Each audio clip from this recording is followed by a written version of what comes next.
AIIMS Jammu के YouTube channel में आप सबका स्वागत है। हमारी अर्थ के एटमॉस्फेयर में मौजूद ओजोन लेयर के बारे में आपने कहीं दफ़े सुना होगा। हर साल 16 सितंबर में वर्ल्ड ओजोन लेयर डे मनाया जाता है। आखिर इसके पीछे वजह क्या है? कहा जाता है कि अगर ये ओजोन लेयर ना हो तो अल्ट्रावायलेट किरणें जो सूरज से आती है और हमारी स्किन को बहुत ज़्यादा नुकसान दे सकती है। क्या वाकई इसमें सच्चाई है? आखिर ये ओजोन लेयर है क्या? इन तमाम सवालों के जवाब देने के लिए हमारे साथ आज एक खास मेहमान जुड़े हुए हैं। मैं हूं आपके साथ नादिया वानी और हमारे साथ एम्स जम्मू से है department of community medicine assistant professor doctor Nitesh Kumar. Sir, आपका स्वागत है। सर, सबसे पहले हम आपसे यही जानना चाहेंगे कि ये जो ओजोन डे है ये क्यों मनाया जाता है? मैम, ओजोन डे हर साल 16 सितंबर को मनाया जाता है। ये ओजोन लेयर जो है हमारे एटमॉस्फेयर में, उसके संरक्षण के लिए मनाया जाता है। एक्चुअली 1987 में एक मॉन्ट्रियल में एक प्रोटोकॉल साइन हुआ था। उसमें ये समझा गया था कि ओजोन की इम्पोर्टेंस हमारे जीवन में क्या है, हमारे अर्थ के संरक्षण में क्या है। इसके एवज में सब ने एग्री किया था कि ओजोन बहुत ही इम्पोर्टेंट है और इसकी संरक्षण करना बहुत ज़रूरी है। तब से ही 16 सितंबर से ओजोन डे मनाया जाता है।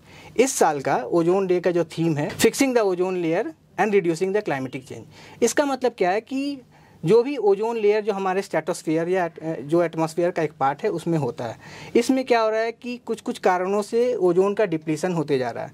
तो इसको रोकना, इसको संरक्षित करना बहुत ज़रूरी है।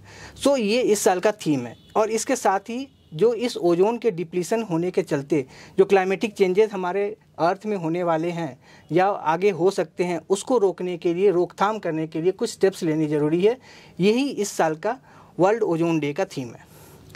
सर, जैसा कि हम लोग न्यूज़ में सुनते हैं या लोगों से सुनते हैं कि ओजोन लेयर में कोई होल है, तो सर जानना चाहूँगी कि ये ओजोन लेयर है क्या? Ma'am, ozone layer O3 molecules को कहते हैं, जिसका केमिकल नेम ओजोन है। ये क्या है कि एक्चुअली हमारा स्ट्रेटोस्फीयर जो एक एटमॉस्फेयर के पार्ट है उसमें एक ये ओजोन लेयर को समझे तो एक परत के तौर पे है। जी जी। ये हमारे अर्थ को संरक्षित करता है। किससे संरक्षित करता है? तो अल्ट्रावायलेट रेज, UVA और UVB रेज जो आते हैं सूरज के किरणों से, उसको ये हमारे अर्थ को एक ढाल के तौर पे प्रोटेक्ट करता है। तो ये ओजोन लेयर है। अब ओजोन लेयर इम्पॉर्टेंट क्यों है? क्योंकि ओजोन लेयर से जो अर्थ की जो टेम्परेचर है वो मेंटेन होती है। अगर ओजोन लेयर डिप्लीट हो जाएगा तो अर्थ के टेम्परेचर में चेंजेस आएंगे और वो चेंजेस बहुत ही अलग तरीके के आ सकते हैं। चाहे तो आपका सूखा पड़ सकता है या अत्यधिक तूफान आ सकते हैं। बहुत से कारण जो अर्थ के क्लाइमेटिक चेंजेस होने के चलते, टेम्परेचर में चेंज होने के चलते ये आ सकते हैं। हो सकता है हमारा पोलर आइस पैक्स जो है वो पिघल जाए। तो बहुत से कारण हो सकता है। सो इसलिए ओजोन को संरक्षित करना बहुत जरूरी है। जी सर। और जैसे कि ओजोन लेयर जो संरक्षित करने की बात करते हैं तो भाई इसका घटने का कारण क्या है? तो घटने का कारण हम ही है। ठीक है, क्लोरोफ्लोरोकार्बन्स या फिर मीथेन या ओजोन डिप्लीटिंग सब्सटेंस, ये 3 तरह के सब्सटेंसेस हैं जो एटमॉस्फेयर में जो अगर रिलीज होते हैं तो स्ट्रेटोस्फेयर में जो ओजोन लेयर है उसको डिप्लीट करते हैं, उसमें उसके कंसंट्रेशन को घटा देते हैं।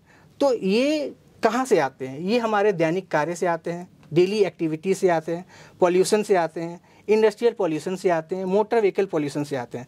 तो हम ये देख सकते हैं कि ओजोन की जो डिप्लीशन हो रही है वो हमारे कारण से है। तो ये ऐसा चीज़ है कि अगर हम सटीक तैयार हो जाएं और थोड़ा विजिलेंट हो जाएं तो हम इस डिप्लीशन को अपने आप से ही रोक सकते हैं। जी सर। सर, जैसा कि मैंने पहले भी कहा कि ये हमारी त्वचा को लेकर, स्किन को लेकर या आँखों को लेकर काफ़ी खतरनाक है, तो क्या ओजोन लेयर के घटने से क्या नुकसान हो सकते हैं? नहीं मैम, आप एकदम बात सही बोल रहे हैं। ओजोन लेयर्स के घटने से हमारे पृथ्वी के साथ हमारे पे भी, हम खुद पे भी नुकसान होते हैं। जैसे कि आप त्वचा के कैंसर की बात कर रहे हैं तो एकदम बात सही है। अल्ट्रावायलेट A और अल्ट्रावायलेट B रेज अगर हम धूप में बिना किसी प्रोटेक्शन के निकले, अगर हमारी ओजोन लेयर डिप्लीटेड है तो ये डायरेक्ट हमारे त्वचा पे आके पड़ेंगे। इससे क्या हो सकता है कि त्वचा के कैंसर, खास तौर पे मेलानोमा नाम के कैंसर में बढ़ावा हो सकती है। तो ये चीज़ तो एकदम आपने जो कहा वो सही है। ये ऐसा ही नहीं है कि केवल त्वचा पे ही इफेक्ट करती है, ये हमारी आंखों पे भी इफेक्ट कर सकती है। अल्ट्रावायलेट रेज हमारी आंखों में मोतियाबिंद करा सकती है, जिससे हमारी दृष्टि जा सकती है। मोतियाबिंद क्या है? मोतियाबिंद एक तरह की बीमारी है, आँख की जो बीमारी है वो बुढ़ापा में होती है या फिर बहुत एज होने के बाद हो सकती है। लेकिन अल्ट्रावायलेट के रेज के चलते वो हमारे में कुछ समय पहले ही आ सकती है। तो एक मोतियाबिंद करा सकती है। दूसरा क्या है कि ये हमारे त्वचा में झुर्रियाँ पैदा कर सकती है। तो जैसा कहने की बात होती है तो प्री मेच्योर एजिंग वाली बात आ जाती है यहाँ पे, हम समय से जल्दी बूढ़ा दिखने लगेंगे, बूढ़ापा आ जाता है, ये है। फिर क्या है कि अल्ट्रा वायलेट रेस के डिप्रेशन के चलते हमारे में हीट स्ट्रोक्स भी आ सकते हैं, तरह तरह की ज़्यादा गर्मी, ज़्यादा ठंड जैसी माहौल आ सकती है, हमें हीट स्ट्रोक हो सकती है, ये हो सकता है। फिर साथ ही साथ ये हमारी इम्यूनिटी जो होती है, इम्यूनिटी को भी कम करती है। जी सर। तो इस सब के तो प्रमाण है, लिटरेचर में ये सब चीज़ आया हुआ है कि ये सब चीज़ें अल्ट्रा वायलेट रेस के डिप्लीशन के कारण होती है। जी सर। तो जैसे कि हमारे लोग इससे बचना चाहेंगे, तो इसके बचाव के लिए और आखिर में आप क्या संदेश देना चाहेंगे हमारी जनता को? बचाव के तौर पे यही है कि अगर डायरेक्ट सन के एक्सपोजर पे जाना है तो कुछ सनस्क्रीन लगा के जाना चाहिए, ये बहुत ही इंपॉर्टेंट है। ये अल्ट्रा वायलेट वी रे से हमको बचाती है। दूसरी बात क्या है कि prevention is better than cure. तो वो समय हम नहीं आने दें जब ये ओजोन लेयर इतना डिप्लीट हो जाए कि हमारे पृथ्वी पे और हमारे ऊपर ऐसा चीज़ करने लगे जिसकी हमारे पास कोई इलाज ना हो। तो बेहतर यही है कि जैसे मैंने पहले भी बताया कि ओजोन लेयर जो डिप्लीशन का कारण, मुख्य कारण है पॉल्यूशन। तो इस पॉल्यूशन को कंट्रोल करना है। तो पॉल्यूशन को कंट्रोल करना क्या है, तो खुद हमारी अपने जो रोज़मर्रा जो एक्टिविटी है, जो अनावश्यक एक्टिविटी है जिसके चलते पॉल्यूशन हो रहा है, इंडस्ट्रियल वेस्ट जो जा रहे हैं डायरेक्ट एयर में, एयर पॉल्यूशन के तौर पे जा रहे हैं, वेहिकुलर जो पॉल्यूशन हो रहा है, इसको हम लोग किसी तरीके से रोकथाम कर सकते हैं और अपनी ओजोन लेयर को और ओजोन को संरक्षित कर सकते हैं, साथ ही साथ अपनी पृथ्वी को भी बचा सकते हैं। उम्मीद है कि हमारे दर्शकों ने जाना होगा कि कितना इम्पोर्टेंट है ये ओजोन लेयर हमारे लिए। ऐसी इन्फॉर्मेटिव वीडियोस हम आप तक लाते रहेंगे, आपसे जुड़ते रहेंगे। अभी के लिए फिलहाल इतना ही, मुझे दीजिए इजाज़त। धन्यवाद।